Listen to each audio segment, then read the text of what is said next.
Queridos amigos y amigas, llegamos hoy al martes 2 de noviembre. El título de hoy, Seguid a Jehová vuestro Dios.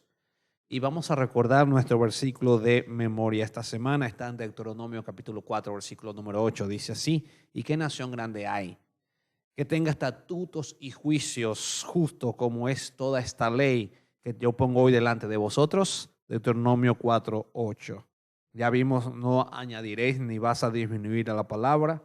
Vimos la experiencia de Baal Peor y hoy martes 2 de noviembre, seguid a Jehová vuestro Dios. Vamos a orar. Padre, enséñanos en tu palabra a tomar la decisión de seguirte. En el nombre de Jesús. Amén. La pregunta es la siguiente: ¿cómo explica Deuteronomio capítulo 4, versículo 4, la diferencia entre los que cayeron en pecado y los que no cayeron en el pecado? ¿Qué mensaje importante hay para nosotros aquí con respecto al pecado y la tentación y el poder de Dios en nuestra vida? Leamos Deuteronomio capítulo 4, versículo 4. Dice así: mas vosotros que seguisteis a Jehová vuestro Dios, todos estáis vivos hoy. Deuteronomio capítulo 4 y el versículo número 4. Observa el contraste en la palabra todos con el versículo anterior, que está en el versículo número 3. Dice: vuestros ojos vieron lo que hizo Jehová con motivo de Baal Peor, que a todo hombre que fue en pos de Baal Peor destruyó Jehová tu Dios de en medio de ti. Y ahora el verso 4 está el contraste. En el verso 4 están todos los que obedecieron al Señor, y en el verso 3 están todos los que desobedecieron al Señor. Los que obedecieron al Señor estaban vivos. Los que desobedecieron al Señor ya no estaban vivos, o sea, habían muerto en la locura de Baal Peor. Todos los que siguieron entonces al equipo perdedor, a Satanás, fueron destruidos. Los que siguieron al líder del equipo campeón, que es Dios, Jesucristo, estaban con vida. Esto nos enseña que no hay término medio. Cuando leemos la Biblia en Mateo capítulo 12 y el versículo número 30 de San Mateo, capítulo número 12 y el versículo número 30, dice así la palabra de Dios: el que no es conmigo, contra mí es, y el que conmigo no recoge, desparrama. No existe un término medio. Yo no puedo estar en un pie en Baal Peor y en el otro pie con Cristo Jesús. Yo no puedo decir, no, yo soy de Dios, pero también entonces yo no obedezco la ley de Dios. No me gustan los mandamientos de Dios. La ley de Dios está abolida. La ley de Dios era para los judíos. La ley de Dios era para el Antiguo Testamento. Eso era para la ley de Moisés. Hace unos días me encontré con una persona, una señora, ¿verdad? Ella repetía, quizás repite lo que el falso profeta le dice a ella, y ella cree, porque no estudia la Biblia o no ha tenido la oportunidad que nadie le explique, como aquel hombre que le dijo a Felipe: si leo, pero si no hay nadie que me explique la Biblia. Entonces, ella llegó y me dijo: no, es que el sábado eso era para la ley de los Moisés, de los judíos. Y yo le dije: ¿tú sabes lo que dice la Biblia en Daniel capítulo 7, versículo 25? No. ¿Has leído ese capítulo? No. Pues bien, Daniel 7, 25 dice que la ley de Dios la iba a cambiar un imperio, un hombre que se hace pasar por Dios sobre la tierra, que iba a cambiar los tiempos y la ley. Y eso Dios lo dijo 600 años antes de la venida de Cristo Jesús. Y Jesucristo dice: cuando venga la abominación desoladora, que Dios habló por medio del profeta Daniel. Cristo cita a Daniel. Y en Mateo 24 Jesús entonces lanza las señales de la segunda venida, exactamente viviendo ya dentro de la profecía del sueño de Nabucodonosor. Ya Cristo vivía en el cuarto, o sea, Jesús vino a este mundo, ya estaba gobernando el cuarto imperio, que está reflejado en el sueño de Nabucodonosor como el hierro que representa a Roma. Todo está claro en la Biblia. Entonces yo le dije a ella: ¿y tú sabes lo que dijo Cristo? No, no sabía. Entonces repites lo que alguien dice, que es la palabra de Moisés. ¿Tú sabes lo que dice Éxodo 31 y 18? No. Bueno, vamos a leer, te lo recuerdo. Dice: y escribió Dios en tablas de piedra escritas con el dedo de Dios. Moisés nunca escribió los 10 mandamientos. Los 10 mandamientos lo escribió Dios. Lo escribió Dios with his finger, con su dedo, en tablas de piedra. Por los dos lados, ambos lados los escribió en tablas de piedra. Entonces, cuando la gente dice que esa ley es la ley de Moisés, no sabe ni lo que está diciendo. Repite como un loro algo.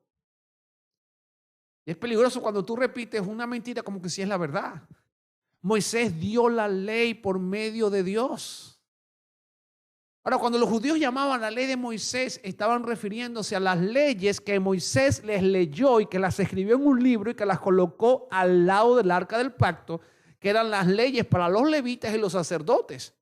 Entonces los judíos, para diferenciar entre la ley moral, que tiene que ver con los 10 mandamientos, y la ley expresada en ceremonias y rituales que tenían que ver con el santuario, las aplicaciones del santuario, le llamaron ley mosaica porque Moisés las escribió y las colocó al lado del arca para hacer una diferencia. Luego el apóstol Pablo entonces dice que esas leyes eran contrarias a nosotros, a la ley ceremonial, y dice Pablo, las leyes expresadas en ordenanzas y mandamientos. Y después Pablo también dice, pero la ley regia, dice Santiago, y Pablo dice, pero yo no conozco el pecado si la ley me dice no matarás. Entonces Pablo dice, la ley es buena, porque la ley de Dios, hablando de los 10 mandamientos, y Pablo cita los 10 mandamientos, dice, es buena, es justa y es santa, como el carácter de Dios. Y Jesucristo dice entonces en Mateo capítulo 5, versículo número 17, mientras exista los cielos y la tierra, ni una jota ni una tilde pasará de la ley de Dios hasta que todo acontezca. Entonces, ¿cómo es posible que en pleno siglo XXI, con la tecnología y lo que tenemos hoy, todavía tengamos personas como un loro repitiendo cosas que no están en la Biblia? ¿No, tú no crees que es una gran abominación hablar una cosa que Dios dice que no le añades a la palabra ni le quitas a la palabra? ¿Cómo se te ocurre decir entonces que la ley que era de Moisés y que el sábado era de Moisés? Entonces yo cuando le dije todo esto a la señora y se lo leí en la Biblia, entonces ya no me dijo más nada y se hizo la loca como que, pero por lo menos ya no me volvió a decir nada. ¿Sabes por qué? Porque no tenía base bíblica para refutarme lo que yo le estaba diciendo. Entonces, mis queridos amigos, Dios le está diciendo al pueblo, los que obedecieron mi ley, ustedes, todos vosotros, están vivos hoy. Pero los que desobedecieron mi ley, se entregaron a la censura de Baal Peor, están muertos. Y luego ahora Jesús dice en Mateo capítulo 12, aquí está registrado, dice, el que es conmigo está conmigo y el que está contra mí está desparramando. O sea, no puede haber término medio. Por eso Jesucristo mismo dice en el libro de Apocalipsis, te voy a vomitar de mi boca, porque tú no eres ni frío y tampoco no eres ni caliente, eres tibio. Es decir, que tibio es aquella persona que está aquí y allá, pero no se define. Eres tibio, como eres tibio te voy a vomitar de mi boca, porque no eres ni frío ni caliente. No puede entonces existir un corazón dividido. Jesús dice en Mateo capítulo 12, versículo 30, el que es conmigo contra mí, el que no es conmigo contra mí es, y el que conmigo no recoge, desparrama. La palabra hebrea, dabak, seguiste o seguir, a menudo indica un fuerte compromiso de adhesión. Es decir, es como un imán. Cuando Dios dice me seguiste, es como el imán que está, el objeto que se pega al imán. Está adherido, de ahí no sale, está comprometido. Aunque lo quieran sacar, la persona ya está resuelta a que nada ni nadie lo va a sacar de Dios. Está ahí pegado, como pegado, como cinta adhesiva a Cristo Jesús. Y obedece a la palabra y no cuestiona los mandamientos de Dios. Los obedece porque sabes que las instrucciones de Dios son santas, justas y buenas. No justifica los pecados, se arrepiente y da testimonio del poder de Dios. La misma palabra raíz en hebreo que se usa en Génesis 2:24, que Dios está diciendo, seguiste, en el capítulo 4, verso 4 de Deuteronomio, pero los que me siguieron, todos aquellos dabak que me siguieron, también hace una relación o correlación con Génesis capítulo 2, versículo número 24, cuando Dios dice, dejará al hombre a su padre y a su mujer y se va a unir. Usa la misma palabra hebrea, dabak, que Dios está diciendo, tú te uniste, me seguiste. Esa es la misma que Dios dice, se unirá a su mujer y serán una sola carne. Dos en uno, hay un compromiso. Están adheridos al plan de Dios. Se aferran a Dios. Aferrarse a Dios. Los que se aferran a Dios tendrán recompensa de vida eterna. Los que no se aferren a Dios tendrán la muerte eterna. No hay un término medio.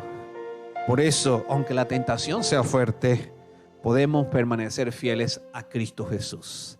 ¿Cómo? Si tú decides seguirlo, si decides comprometerte, si decides la resolución fuertemente de que ni lo ancho, ni las cosas de este mundo, ni el dinero, ni la fama, ni la fortuna, ni la misma muerte te podrá separar del amor de Dios en Cristo Jesús. Entonces, ustedes que me siguen, que están adheridos a mí, que tienen compromiso, que se aferran a mí, ustedes seguirán vivos. Bendito sea Cristo Jesús. El Señor te bendiga hoy, que tú puedas tomar la decisión de aferrarte a Cristo. Vamos a orar. Querido Padre, gracias por tu palabra. Bendícenos, Señor, en la toma de decisión que hoy nosotros estamos tomando, de seguirte a ti. En el nombre de Jesús. Amén. Que Dios te bendiga.